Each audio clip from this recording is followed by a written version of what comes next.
हाँ, बोल रहे हैं भानु प्रताप जी। हाँ, कि आप बबलू सर को कितना पैसा दिए थे?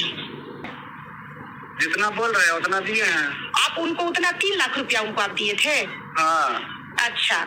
ये बबलू सर कहीं ना कहीं वो बच्ची का शक गलत नहीं था।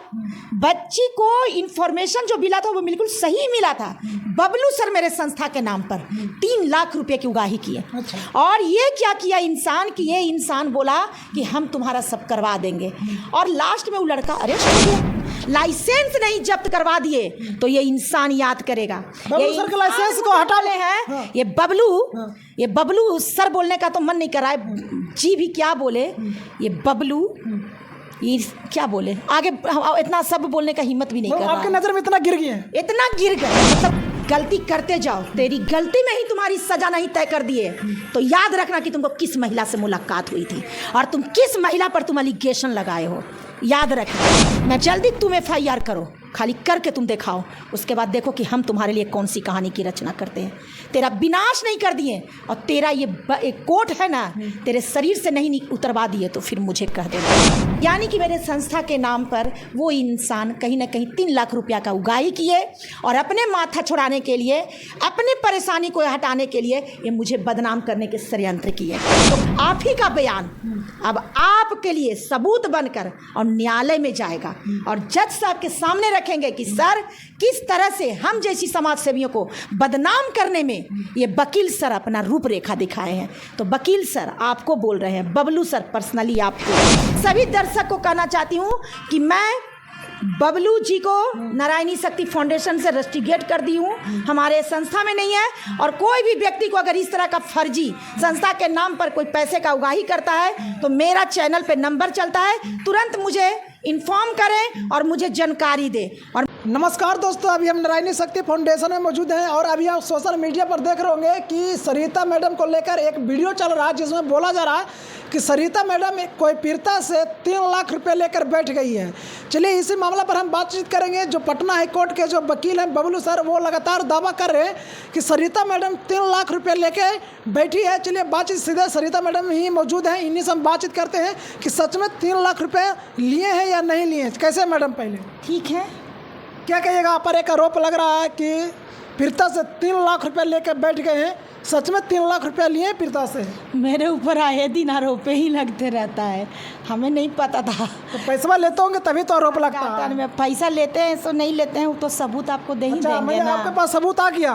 बिल्कुल सबूत आ गया।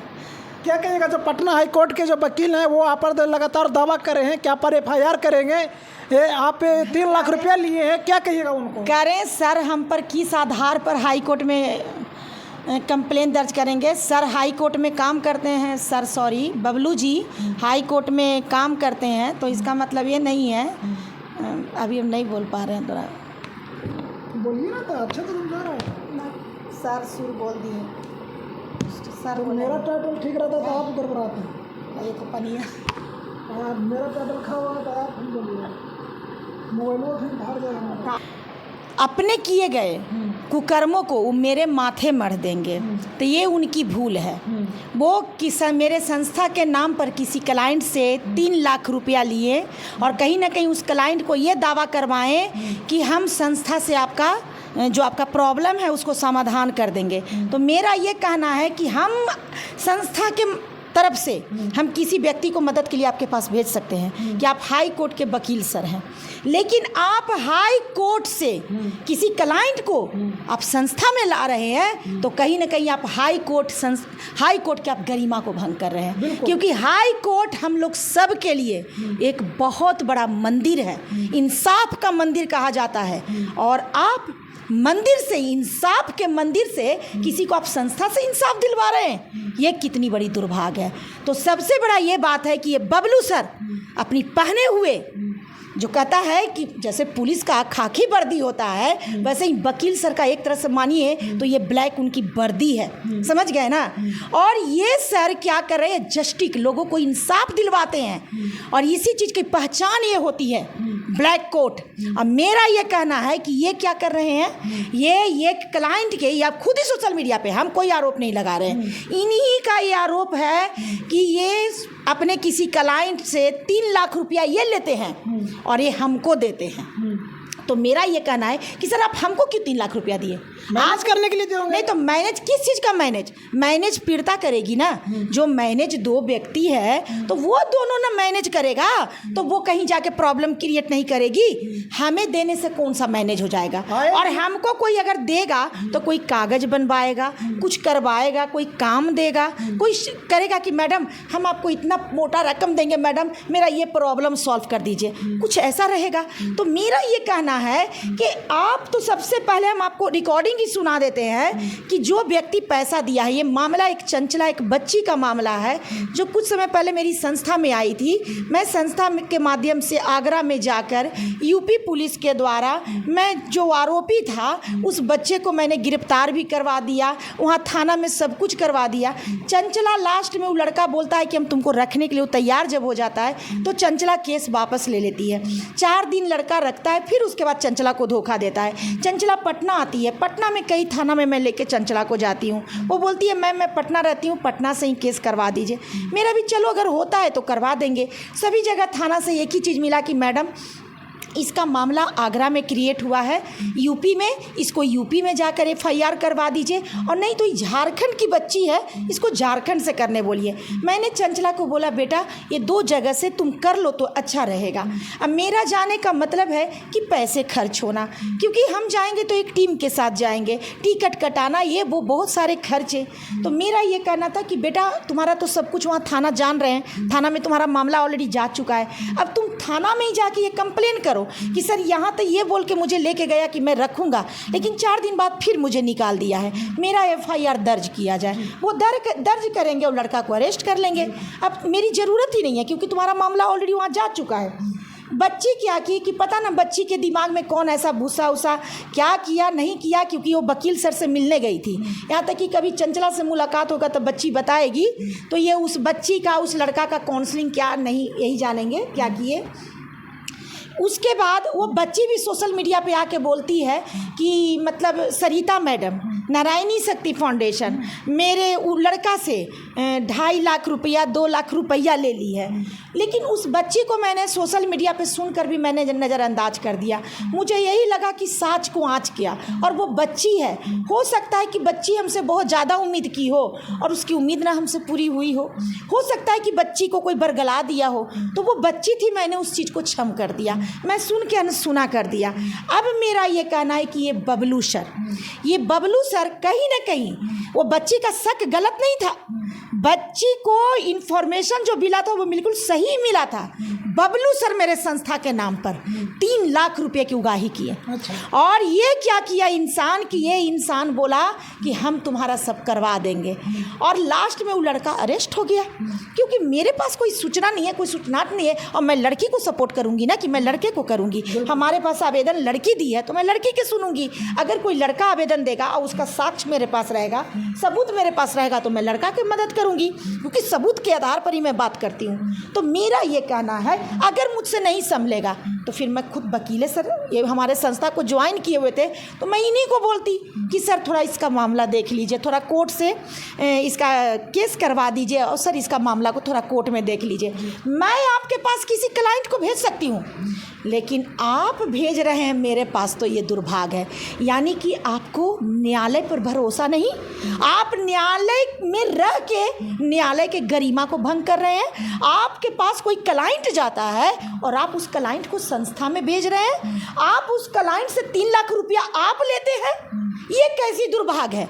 अगर कोई क्लाइंट को परेशानी है तो वो क्लाइंट मेरे पास आएगा ना, हमसे बात करेगा ना।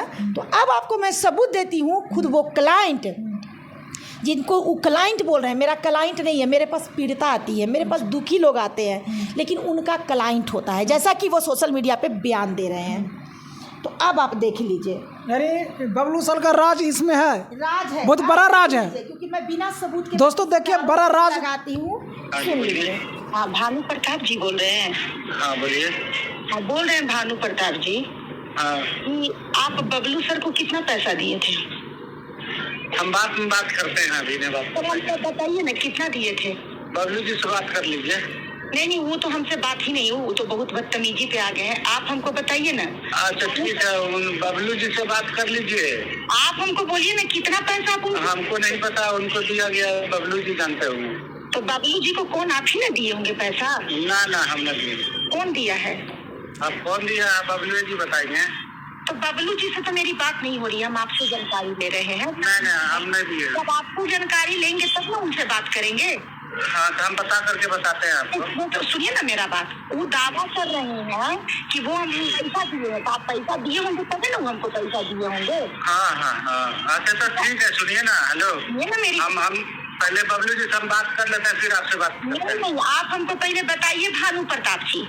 हाँ हम कपट मत करिए, सत्य बोलिएगा ना तो सत्य से समाधान निकलेगा। नहीं ठीक, वो हम ठीक है, हम पहले बात कर लेते हैं बबलू जी से। सोशल मीडिया पे आप उनसे क्या बेईमान आदमी से बात करिएगा।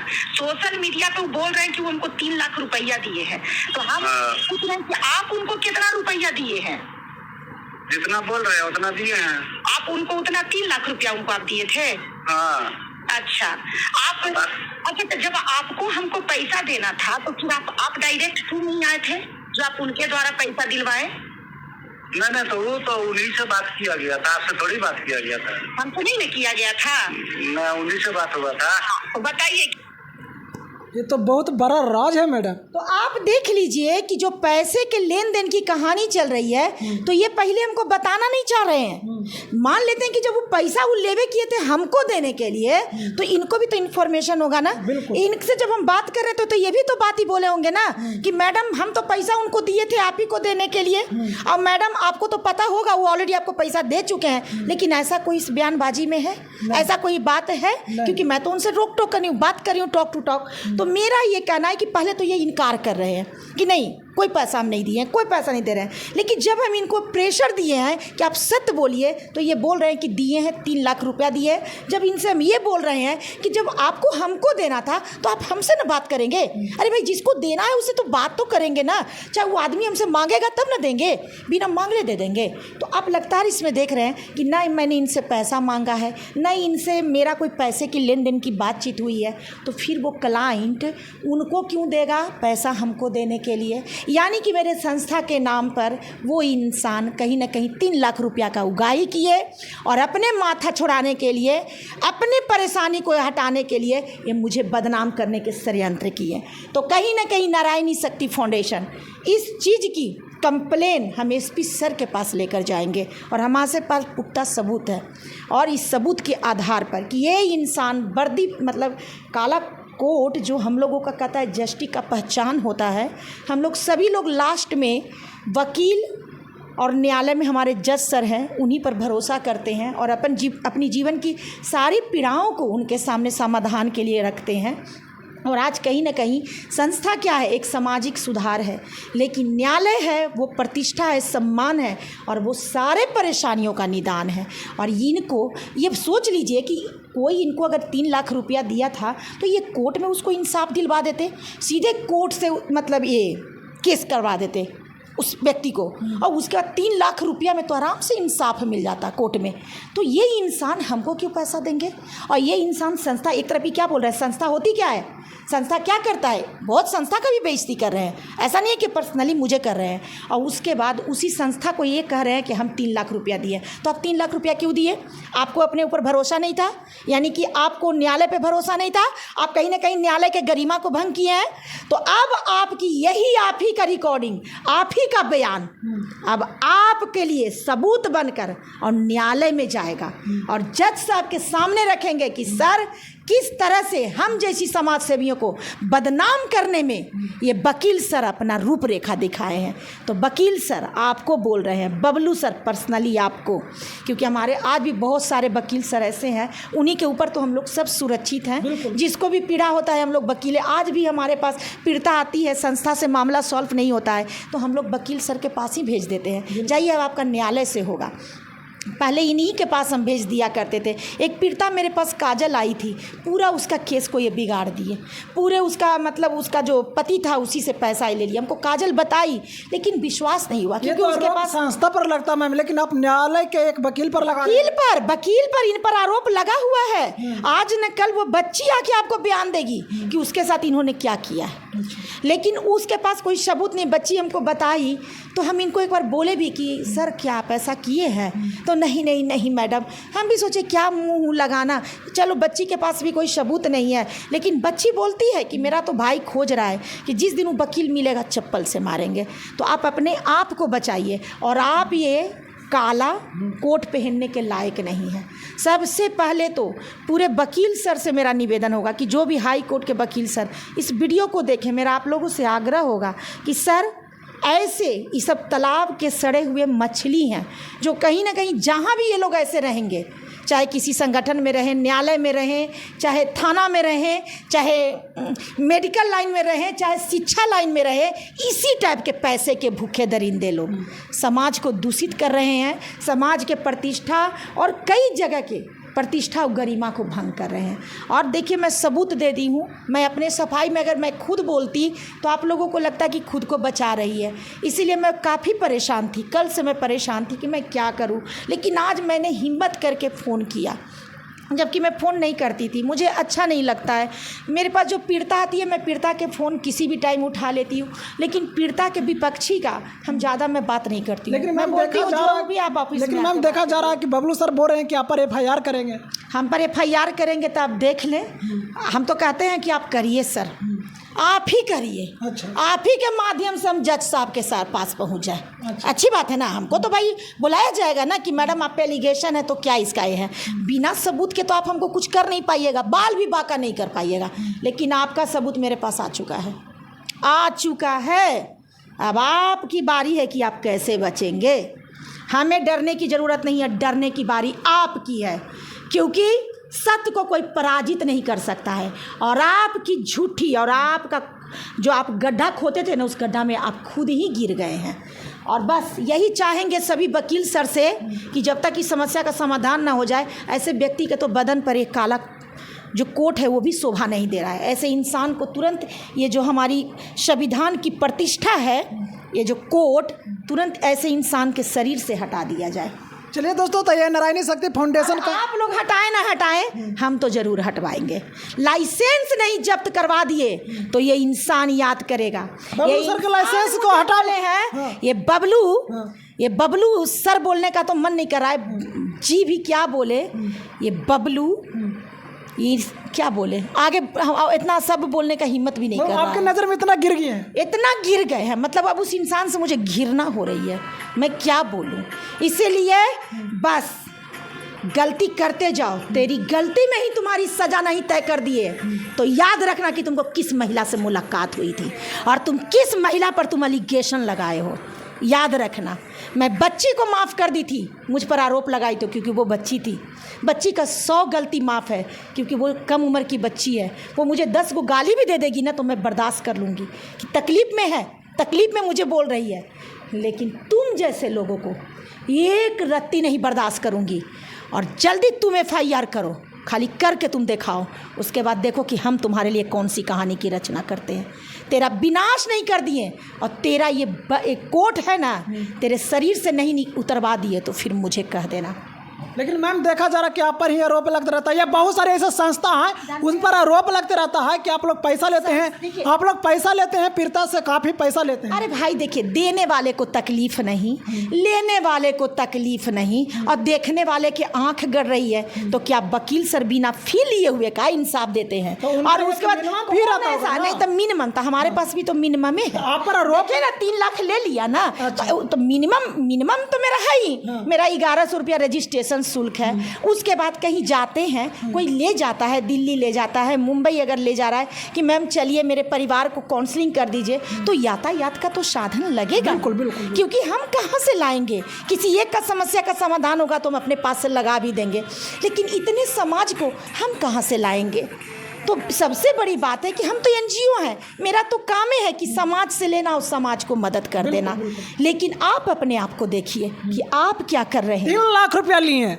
3 लाख सुन के मुझे शर्मिंदगी हो रहा आप पर गिर है गया। कि मैं इस इंसान को जिंदगी में, मैं सभी दर्शक को कहना चाहती हूँ कि मैं बबलू जी को नारायणी शक्ति फाउंडेशन से रस्टिकेट कर दी हूँ, हमारे संस्था में नहीं है। और कोई भी व्यक्ति को अगर इस तरह का फर्जी संस्था के नाम पर कोई पैसे का उगाही करता है तो मेरा चैनल पे नंबर चलता है, तुरंत मुझे इन्फॉर्म करें और मुझे जानकारी दे, और मैं सबूत दे दी हूँ कि मैं ली हूँ कि ये इंसान लिया है। चलिए दोस्तों, तो बाकी ये सरिता मैम थे जो इन पर काफ़ी आरोप लग रहा था। 4 लाख रुपया लेकर पीड़िता से बैठ गई है। लेकिन कहीं ना कहीं आप देखे होंगे ऑडियो में कि कहीं ना कहीं जो पीड़िता के एक जीजा जी हैं जो इस केस में शामिल थे, वो खुलासा कर दिए हैं कि वो 3 लाख रुपया बबलू सर को दिए हैं और बबलू सर संस्था के नाम पर 3 लाख रुपये लेकर बैठ गए हैं। और बबलू सर का कहना है कि सरिता मैडम लिए हैं। ये मेरा नहीं कहना, ये सरिता मैडम का कहना है। बाकी आप इस वीडियो को देखकर क्या कुछ समझते हैं कमेंट बॉक्स में जरूर बताएं। वीडियो अच्छा लगता है तो लाइक कर दें, सब्सक्राइब कर दें। थैंक यू, धन्यवाद।